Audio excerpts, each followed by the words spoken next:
ओम गणगणपते नमः। ओम गणगणपते नमः। ओम गणगणपते नमः। ओम नमः शिवाय। नागेश्वर नामक ज्योतिर्लिंग का प्रादुर्भाव और उसकी महिमा।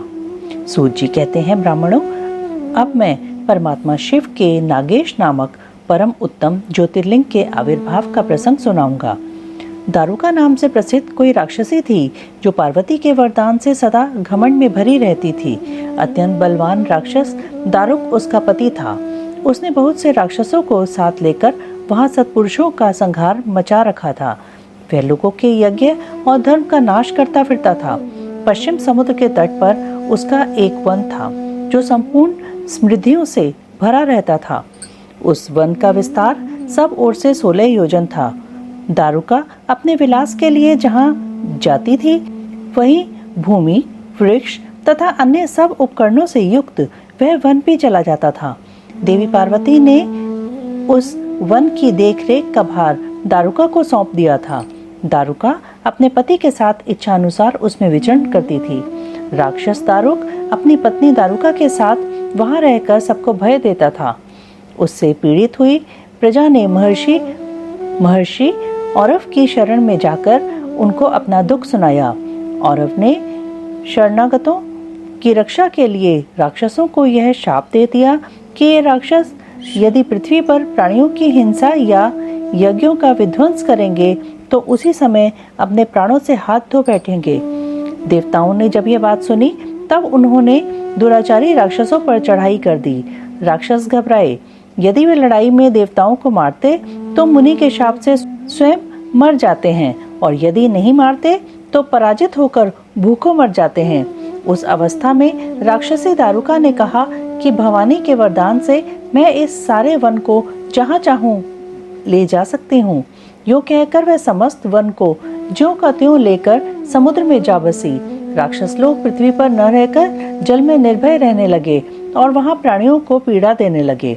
एक बार बहुत सी नावें उधर आ निकली जो मनुष्यों से भरी थी। राक्षसों ने उनमें बैठे हुए सब लोगों को पकड़ लिया और बेड़ियों से बांधकर कारागार में डाल दिया। वे उन्हें बारंबार धमकियां देने लगे। उनमें सुप्रिय नाम से प्रसिद्ध एक वैश्य था जो उस दल का सरदार था। वह बड़ा सदाचारी, भस्म रुद्राक्षधारी तथा भगवान शिव का परम भक्त था। सुप्रिय शिव की पूजा के बिना भोजन नहीं करता था। वह स्वयं तो शंकर का पूजन करता ही था, बहुत से अपने साथियों को भी उसने शिव की पूजा सिखा दी थी।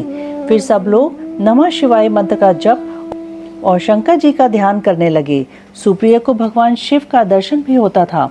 दारुक राक्षस को जब इस बात का पता लगा तब उसने आकर सुप्रिय को धमकाया। उसके साथी राक्षस सुप्रिय को मारने दौड़े। उन राक्षसों को आया देख सुप्रिय के नेत्र भय से कातर हो गए। वह बड़े प्रेम से शिव का चिंतन और उनके नामों का जप करने लगा। वैश्यपति ने कहा, देवेश्वर शंकर, मेरी रक्षा कीजिए। कल्याणकारी त्रिलोकीनाथ, दुष्ट हंता, भक्तवत्सल शिव, हमें इस दुष्ट से बचाइए। देव, अब आप ही मेरे सर्वस्व हैं। प्रभु, मैं आपका हूँ, आपके अधीन हूँ, और आप ही सदा मेरे जीवन एवं प्राण हैं। सूत जी कहते हैं, सुप्रिय के इस प्रकार प्रार्थना करने पर भगवान शंकर एक विवर से निकल पड़े। उनके साथ ही 4 दरवाजों का एक उत्तम मंदिर भी प्रकट हो गया। उसके मध्य भाग में अद्भुत ज्योतिर्मय शिवलिंग प्रकाशित हो रहा था। उसके साथ शिव परिवार के सब लोग विद्यमान थे। सुप्रिय ने उनका दर्शन करके पूजन किया। पूजित होने पर भगवान शंभु ने स्वयं पाशुपतास्त्र लेकर प्रधान राक्षसों, उनके सारे उपकरणों तथा सेवकों को भी तत्काल ही नष्ट कर दिया, और उन दुष्ट हंता शंकर ने अपने भक्त सुप्रिय की रक्षा की।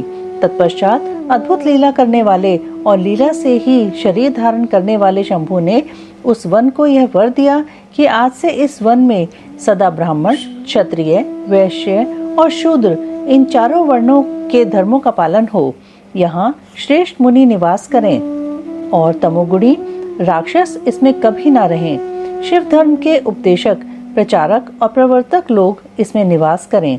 सूत जी कहते हैं, इसी समय राक्षसी दारुका ने दीन चित्त से देवी पार्वती की स्तुति की। देवी पार्वती प्रसन्न हो गईं और बोली, बताओ तेरा क्या कार्य करूं।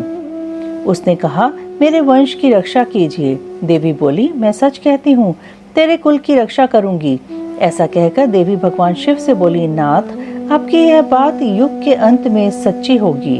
तब तक तामसी सृष्टि भी रहे, ऐसा मेरा विचार है। मैं भी आपकी ही हूँ और आपके ही आश्रय में रहती हूँ, अतः मेरी बात को भी प्रमाणित कीजिए। यह राक्षसी दारुका देवी है, मेरी ही शक्ति है और राक्षसियों में बलिष्ठ है, अतः यही राक्षसों के राज्य का शासन करे। ये राक्षस पत्नियां जिन पुत्रों को पैदा करेंगी वे सब मिलकर इस वन में निवास करें, ऐसी मेरी इच्छा है। शिव बोले, प्रिय, यदि तुम ऐसी बात कहती हो तो मेरा यह वचन सुनो। मैं भक्तों का पालन करने के लिए प्रसन्नता पूर्वक इस वन में रहूंगा। जो पुरुष यहाँ वर्ण धर्म के पालन में तत्पर हो, प्रेम पूर्वक मेरा दर्शन करेगा, वह चक्रवर्ती राजा होगा। कलयुग के अंत और सतयुग के आरंभ में महासेना का पुत्र वीरसेन राजाओं का भी राजा होगा। वह मेरा भक्त और अत्यंत पराक्रमी होगा और यहाँ आकर मेरा दर्शन करेगा। दर्शन करते ही वह चक्रवर्ती सम्राट हो जाएगा। सूत जी कहते हैं, ब्राह्मणों, इस प्रकार बड़ी बड़ी लीलाएं करने वाले वे दंपति परस्पर हास्य युक्त वार्तालाप करके स्वयं वहाँ स्थित हो गए। ज्योतिर्लिंग स्वरूप महादेव जी वहाँ नागेश्वर कहलाए और शिवा देवी नागेश्वरी के नाम से विख्यात हुई। वे दोनों ही सत्पुरुषों को प्रिय हैं। इस प्रकार ज्योतियों के स्वामी नागेश्वर नामक महादेव जी ज्योतिर्लिंग के रूप में प्रकट हुए। वे तीनों लोगों की संपूर्ण कामनाओं को सदा पूर्ण करने वाले हैं।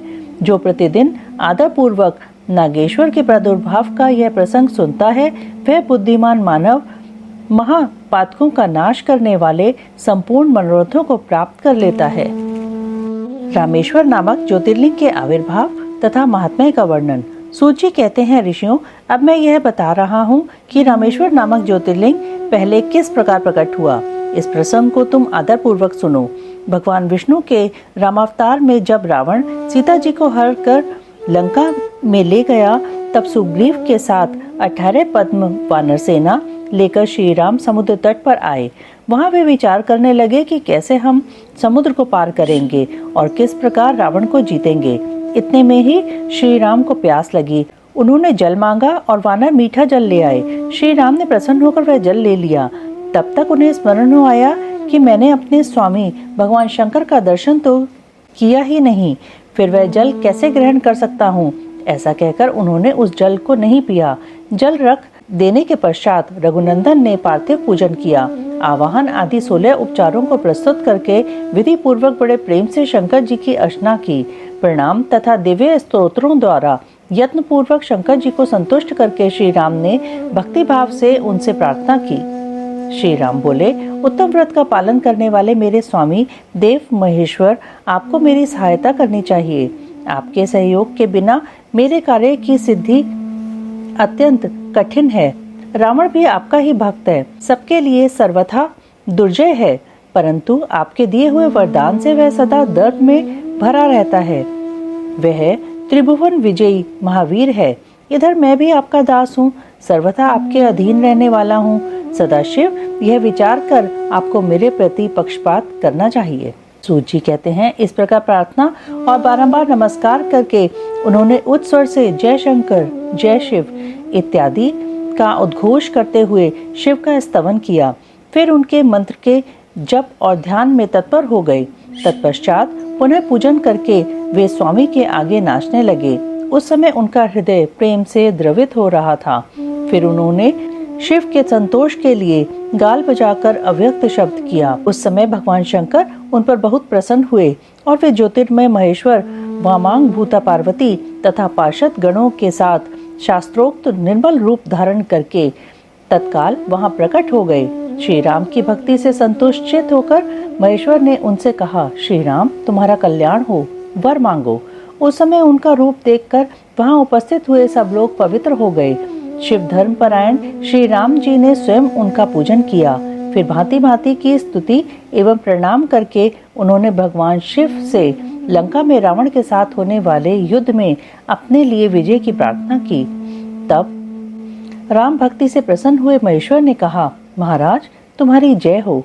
भगवान शिव के दिए हुए विजय सूचक वर एवं युद्ध की आज्ञा को पाकर श्री राम ने नतमस्तक हो हाथ जोड़कर उनसे पुनः प्रार्थना की। श्री राम बोले, मेरे स्वामी शंकर, यदि आप संतुष्ट हैं तो जगत के लोगों को पवित्र करने तथा दूसरों की भलाई करने के लिए सदा यहाँ निवास करें। सूत जी कहते हैं, श्री राम के ऐसा कहने पर भगवान शिव वहाँ ज्योतिर्लिंग के रूप में स्थित हो गए। तीनों लोकों में रामेश्वर के नाम से उनकी प्रसिद्धि हुई। उनके प्रभाव से ही अपार समुद्र को अनायास पार करके श्री राम ने रावण आदि राक्षसों का शीघ्र ही संहार किया और अपनी प्रिय सीता को प्राप्त कर लिया। तब से इस भूतल पर रामेश्वर की अद्भुत महिमा का प्रसार हुआ। भगवान रामेश्वर सदा भोग और मोक्ष देने वाले तथा भक्तों की इच्छा पूर्ण करने वाले हैं। जो दिव्य गंगा जल से रामेश्वर शिव को भक्ति पूर्वक स्नान कराता है वह जीवन मुक्त ही है। इस संसार में देव दुर्लभ समस्त भोगों का उपभोग करके अंत में उत्तम ज्ञान पाकर वह निश्चय ही कैवल्य मोक्ष को प्राप्त कर लेता है। इस प्रकार मैंने तुम लोगों से भगवान शिव के रामेश्वर नामक दिव्य ज्योतिर्लिंग का वर्णन किया, जो अपनी महिमा सुनने वालों के समस्त पापों का अपहरण करने वाला है। घुष्मा की शिव भक्ति से उसके मरे हुए पुत्र का जीवित होना, घुष्मेश्वर शिव का प्रादुर्भाव तथा उनकी महिमा का वर्णन। सूत जी कहते हैं, अब मैं घुष्मेश नामक ज्योतिर्लिंग के प्रादुर्भाव का और उसके महात्म्य का वर्णन करूंगा। मुनिवरों, ध्यान देकर सुनो। दक्षिण दिशा में एक श्रेष्ठ पर्वत है जिसका नाम देवगिरी है। वह देखने में अद्भुत तथा नित्य परम शोभा से संपन्न है।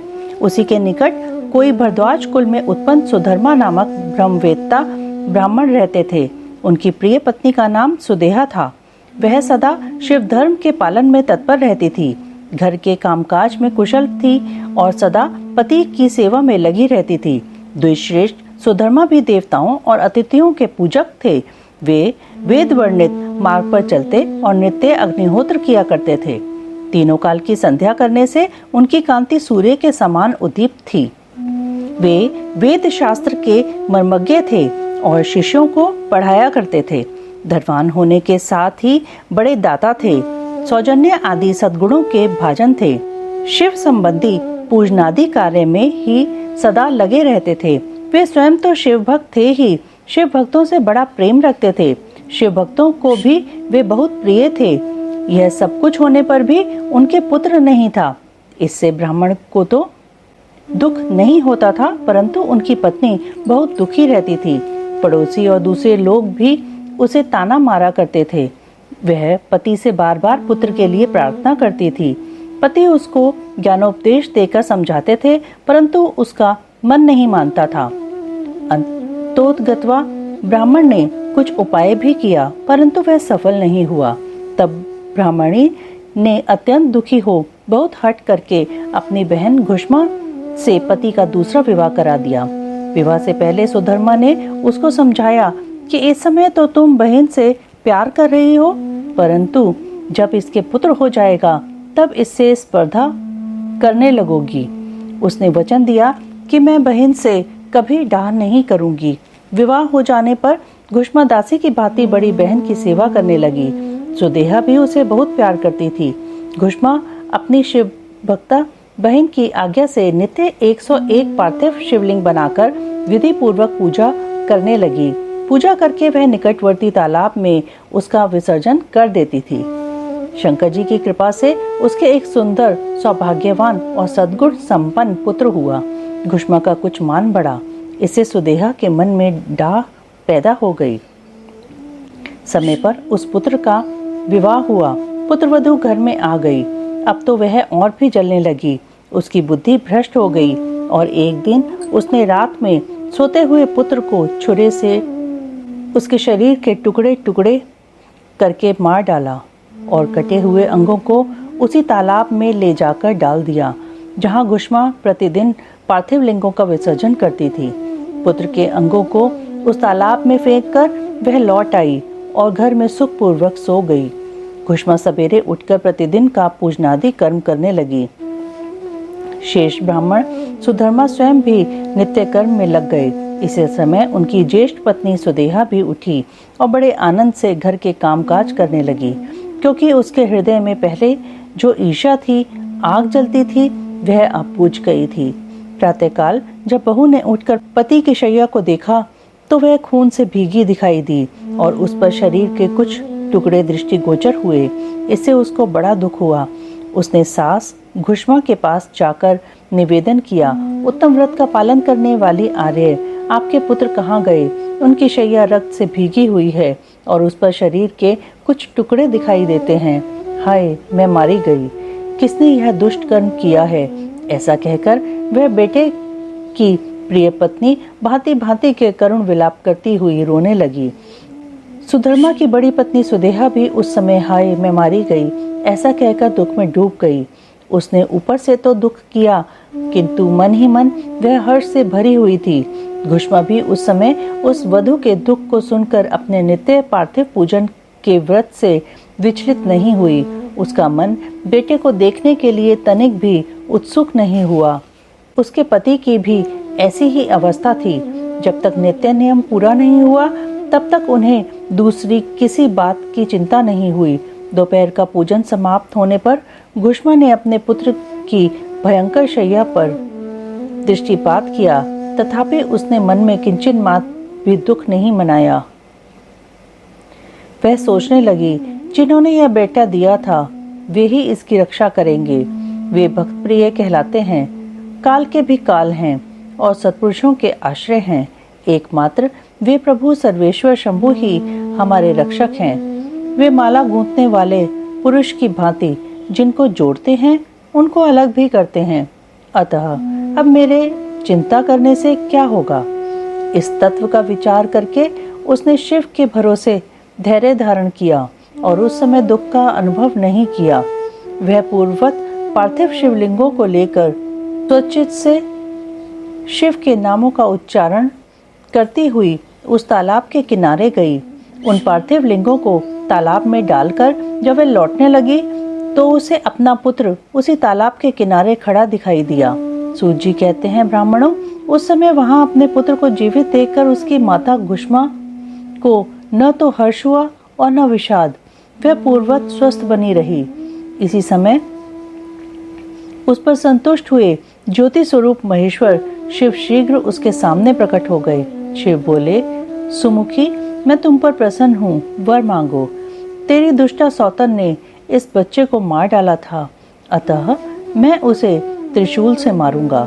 सूत जी कहते हैं, तब घुष्मा ने शिव को प्रणाम करके उस समय यह वर मांगा, नाथ, यह सुदेहा मेरी बड़ी बहन है, अतः आपको इसकी रक्षा करनी चाहिए।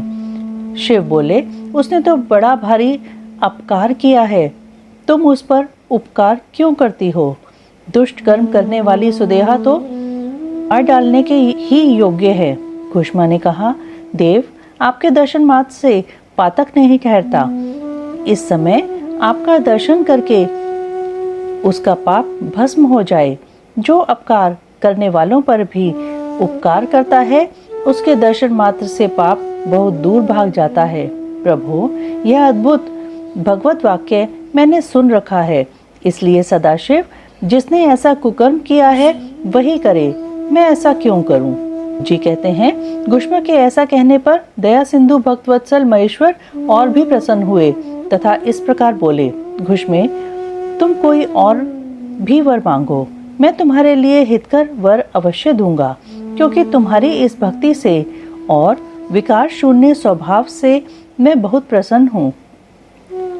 भगवान शिव की बात सुनकर घुष्मा बोली, प्रभु, यदि आप वर देना चाहते हैं तो लोगों की रक्षा के लिए सदा यहाँ निवास कीजिए और मेरे नाम से ही आपकी ख्याति हो। तब महेश्वर शिव ने अत्यंत प्रसन्न होकर कहा, मैं तुम्हारे ही नाम से घुष्मेश्वर कहलाता हुआ सदा यहाँ निवास करूंगा और सबके लिए सुखदायक होऊंगा। मेरा शुभ ज्योतिर्लिंग घुष्मेश नाम से प्रसिद्ध हो। यह सरोवर शिवलिंगों का आलय हो जाए और इसलिए इसकी तीनों लोकों में शिवालय नाम से प्रसिद्धि हो। यह सरोवर सदा दर्शन मात्र से संपूर्ण अभीष्टों का देने वाला हो। सुव्रते, तुम्हारे वंश में होने वाली 101 पीढ़ियों तक ऐसे ही श्रेष्ठ पुत्र उत्पन्न होंगे, इसमें संशय नहीं है। वे सबके सब सुंदरी स्त्री, उत्तम धन और पूर्ण आयु से संपन्न होंगे। चतुर और विद्वान होंगे, उदार तथा भोग और मोक्ष रूपी फल पाने के अधिकारी होंगे। 101 पीढ़ियों तक सभी पुत्र गुणों में बड़े चढ़े होंगे। तुम्हारे वंश का ऐसा विस्तार बड़ा शोभादायक होगा। ऐसा कहकर भगवान शिव वहां ज्योतिर्लिंग के रूप में स्थित हो गए। उनकी घुश्मेश नाम से प्रसिद्धि हुई और उस सरोवर का नाम शिवालय हो गया। सुधर्मा, घुश्मा और सुदेहा तीनों ने आकर तत्काल ही उस शिवलिंग की 101 दक्षिणावर्ती परिक्रमा की। पूजा करके परस्पर मिलकर मन का मैल दूर करके वे सब वहां बड़े सुख का अनुभव करने लगे। पुत्र को जीवित देख सुदेहा बहुत लज्जित हुई और पति तथा घुश्मा से क्षमा प्रार्थना करके उसने अपने पाप के निवारण के लिए प्रायश्चित किया। मुनीश्वरों, इस प्रकार वह घुश्मेश्वर लिंग प्रकट हुआ। उसका दर्शन और पूजन करने से सदा सुख की वृद्धि होती है। ब्राह्मणों, इस तरह मैंने तुमसे 12 ज्योतिर्लिंगों की महिमा बताई। ये सभी लिंग संपूर्ण कामनाओं के पूरक तथा भोग और मोक्ष देने वाले हैं। जो इन ज्योतिर्लिंगों की कथा को पढ़ता और सुनता है वह सब पापों से मुक्त हो जाता तथा भोग और मोक्ष पाता है। 12 ज्योतिर्लिंगों के महात्म्य की समाप्ति। ओम